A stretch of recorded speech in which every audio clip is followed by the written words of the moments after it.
Welcome back to our YouTube channel future government job Kannada. ನೋಡಿ friends, Karnataka civil police exam ಏನು ಇವತ್ತು 8ನೇ ತಾರೀಕು application ಬಿಡಬೇಕಾಗಿತ್ತು.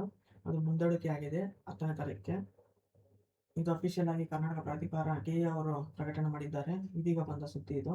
ಓಕೆನಾ ಫ್ರೆಂಡ್ಸ್, ಇದು ಅವರು ಅಫಿಷಿಯಲ್ ಆಗಿ ಏನು ಇನ್ಫಾರ್ಮೇಷನ್ ಕೊಟ್ಟಿದ್ದಾರೆ ನೋಡೋದಾದರೆ, ಪೊಲೀಸ್ ರಿಕ್ರೂಟ್ಮೆಂಟ್ ಒಟ್ಟು 3991 ಪೊಲೀಸ್ ಕಾನ್ಸ್ಟೇಬಲ್ ಸಿವಿಲ್ ಹುದ್ದೆಗೆ ಭರ್ತಿಗೆ KA ಅಧಿಸೂಚನೆ ಹೊರಡಿಸಿದ್ದು, ಅರ್ಜಿ ಸಲ್ಲಿಸಲು ಪ್ರಕ್ರಿಯೆ ಜೂನ್ 10ರಂದು ಆರಂಭವಾಗಲಿದೆ. ಅವರು ಹೇಳಿದ್ದಾರೆ ನೋಡಿ, ಜೂನ್ 10ರಂದು ಆರಂಭ ಆಗುತ್ತೆ, 8ನೇ ತಾರೀಕು ಯಾವುದೇ ಕಾರಣಕ್ಕೂ ಆರಂಭ ಆಗಲ್ಲ. ಓಕೆನಾ ಫ್ರೆಂಡ್ಸ್, ಮತ್ತು ಈ ವೇಳೆಗೆ ಅರ್ಹ ಹಾಗೂ ಆಸಕ್ತಿ ಅಭ್ಯರ್ಥಿಗಳು ಅಗತ್ಯ ದಾಖಲೆಗಳನ್ನು ಸಿದ್ಧ ಮಾಡಿಕೊಳ್ಳಬೇಕು.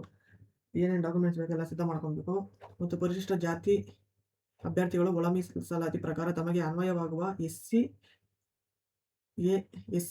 SCB ಮತ್ತು SC ಜಾತಿ ಪ್ರಮಾಣ ಪತ್ರ RD ಸಂಖ್ಯೆಯನ್ನು ನಮೂದಿಸುವುದು ಕಡ್ಡಾಯ ಅಂತ ಕೊಟ್ಟಿದ್ದಾರೆ. ಓಕೆನಾ ಫ್ರೆಂಡ್ಸ್,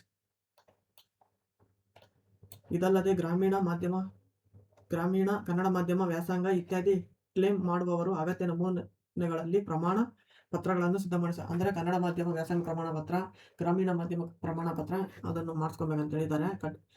ಇದಕ್ಕೆ ಅರ್ಹರಾಗಿರೋರು ಸಾಮಾನ್ಯ ವರ್ಗ ಅಭ್ಯರ್ಥಿಗಳು ಗ್ರಾಮೀಣ ಕೋಟಾ ಕ್ಲೈಮ್ ಮಾಡಬಯಸಿದರೆ ಕಡ್ಡಾಯವಾಗಿ ನಾನ್ ಕ್ರಿಮಿಲೇಯರ್ ಸರ್ಟಿಫಿಕೇಶನ್ ಹೊಂದಿರಬೇಕು. ನೋಡಿ, ಇದು ಸರ್ಟಿಫಿಕೇಟ್ ಬೇಕಂತೆ.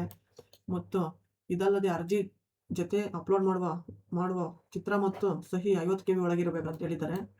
ಫೋಟೋ ಮತ್ತು ಸಹಿ 50 KB ಒಳಗಡೆ ಇರಬೇಕಂತೆ.